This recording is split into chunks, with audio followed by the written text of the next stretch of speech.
Saya tidak pernah nyerang Islam. Karena nyerang Islam sekalipun kita benar secara politik tetap bahaya. Yang saya serang saksi Yehova. Kalau saksi Yehova diserang, nggak bahaya. Wong itu urusan intern Kristen kok. Salahnya sendiri kamu ngaku Kristen. Kenapa kamu beda dengan Kristen yang lain? Maka saya tulis ini. Haruskah Anda percaya kepada saksi-saksi Yehova? Saya bawa tapi nggak banyak. Kalau Anda mau ambil silakan di depan. Nanti kalau kurang pesan ke Malang karena nggak mungkin saya bawa banyak.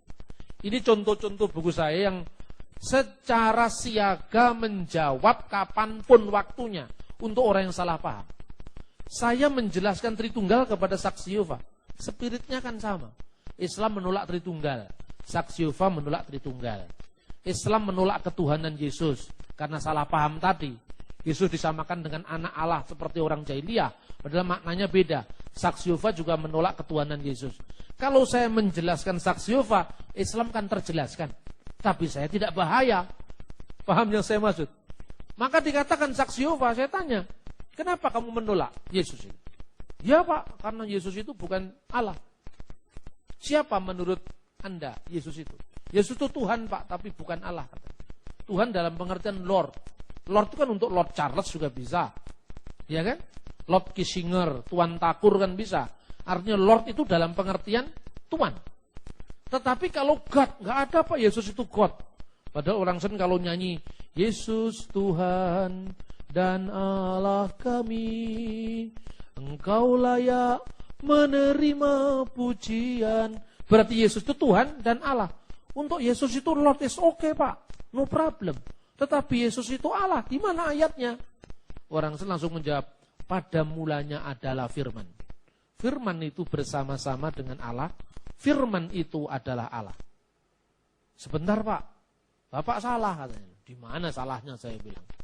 Kalau Yohanes bersama-sama dengan Markus, apakah pada saat yang sama Markus adalah Yohanes Pak? Pasti bukan. Nah kalau gitu saya mau nanya Pak, kalau firman bersama-sama dengan Allah, apakah firman itu adalah Allah? Allah. Loh, kenapa jawabannya nggak sama Pak? Bapak tidak konsisten. Kamu yang tidak bisa membedakan satu Yohanes dengan satu Tuhan. Kenapa kalau Yohanes bersama Markus, Markus bukan Yohanes? Karena Yohanes Markus itu terikat oleh ruang, terikat oleh waktu. Itu manusia. Kalau Yohanes sekarang ada di sini, di saat yang sama dia tidak ada di sana. Iya kan? Makanya ada lagunya. Aku di sini, engkau di sana, memang beda-beda tempatnya. Tapi kalau Tuhan sekarang di sini, apa Tuhan tidak bisa di sana sekarang? Tuhan, kenapa doa kami tidak dijawab-jawab Tuhan? Saya sudah setiap hari bersekutu kepadamu, kenapa doa kami belum dijawab-jawab? Terus Tuhan akhirnya menjawab, seminggu terakhir ini saya sibuk KKR di Manado, maka saya tidak muncul di Gorontalo. Apa itu Tuhan? Tuhan tidak terikat oleh ruang. Tuhan tidak terikat oleh waktu. Saya berikan contoh. Innallaha ma'as-sabirin. Allah beserta orang yang sabar. Berapa jumlah orang yang sabar di kota Surabaya? Banyak Pak. 5 juta ada? Mungkin lebih Pak. Oke lah, anggap 5 juta orang yang sabar. Di antara puluhan juta orang ini. Allah jumlahnya berapa? 1 Pak. 1 Allah beserta dengan 5 juta orang yang sabar. Berarti orang yang sabar tempatnya di mana? Oh, di mana-mana Pak. Di wilayah Surabaya.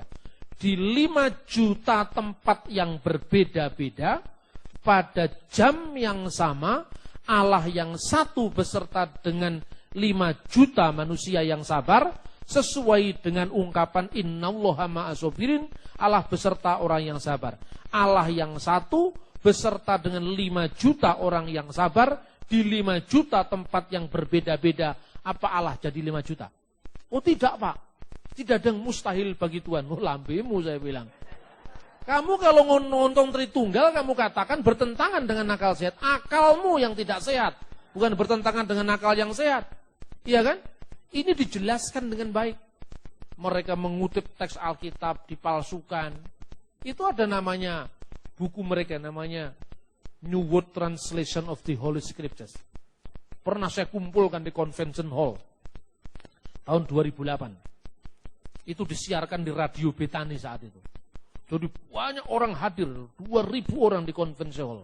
Saya bilang, Mas, daripada kamu masuk ke rumah-rumah orang, hanya sedikit orang, itu pun kamu capek jalan kemana-mana. Tak kumpulin manusia, mau nggak? Kamu ngomong, oh mau Pak. Saksi Yehova hadir, tapi saya dampingi. Saya suruh ngomong di depan 2000 orang ini. Lalu saya bantah. Langsung dia KO kan? Berarti kamu ini salah. Kenapa salah Pak?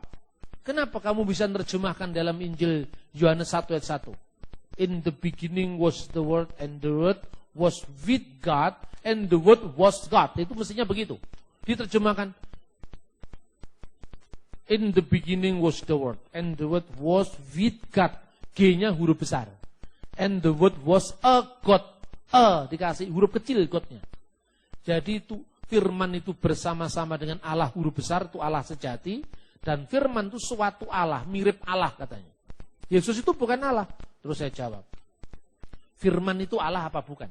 Bukan Pak, firman itu suatu Allah. Terus kalau firman itu suatu Allah tapi bukan Allah, terus Allah jumlahnya berapa? 1 Pak. Kenapa Yesus disebut suatu Allah kalau Allah itu 1? Itu hanya kiasan Pak, artinya Yesus itu mirip Allah. Yesus itu siapa di sini? Firman Pak. Firman itu diciptakan apa enggak diciptakan? Dia enggak ngerti kan.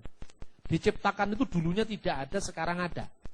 Manusia, alam semesta, gunung-gunung, sungai, laut, darat itu kan ciptaan. Karena dulunya tidak ada. Tuhan berfirman, jadilah terang, maka terang itu jadi. Ya kan? Diciptakan dari tidak ada. Itulah ciptaan. Sekarang saya tanya, Yesus ciptaan apa bukan? Ciptaan Pak, yakin ciptaan? Iya. Pertanyaannya, Allah menciptakan caranya bagaimana? Dengan berfirman Pak. Berfirmanlah Allah, jadilah maka jadilah. Kun fayakun bahasa Arabnya. Innama amruhu idza arada sayan an yakulalahu kun fayakun. Sesungguhnya apabila Allah menciptakan sesuatu, dia hanya berfirman jadi maka jadilah. Ini bahasanya Quran. Sejajar dengan Kejadian 1 ayat 3. Berfirmanlah Allah, jadilah terang maka terang itu jadi. Wa qallallahu kun nurun fakana nurun. Jadilah terang maka terang itu jadi. Paralel dengan Mazmur 33 ayat 6. Oleh firman Tuhan langit dijadikan. Jadi Allah menciptakan langit dengan firman-Nya. Berarti firman Allah dengan Allah duluan mana adanya, saya bilang. Pusing saksi Yehova itu, saya bikin pusing dia. Duluan mana Allah dengan firman Allah? Dia tetap mengatakan, duluan Allah Pak. Kalau duluan Allah berarti Allah sudah ada, firman-Nya belum ada. Iya Pak. Waktu firman-Nya belum ada, apakah Allah pernah tidak bisa berfirman? Tidak Pak. Dia selalu bisa berfirman, lah firman-Nya belum ada. Bingung kan dia? Lebih dulu firman-Nya. Lah kalau lebih dulu firman-Nya, firman-Nya siapa? Firman-Nya Allah, katanya Allah belum ada. Bagaimana? Pokoknya dulu, jangan ngomong pokoknya, rasionya jalan dulu. Jangan ngomong pokoknya. Allah dengan firman Allah lebih dulu mana? Lebih dulu Allah Pak. Jawabannya mulai ragu-ragu. Lebih dulu Allah. Berarti kalau Allah lebih dulu ada, firman-Nya pernah tidak ada waktu Allah sudah ada, belum punya firman. Ya enggak Pak. Loh, kalau enggak berarti firman-Nya sama kekal dengan Allah. Iya Pak, berarti kamu percaya dengan Tuhan Yesus.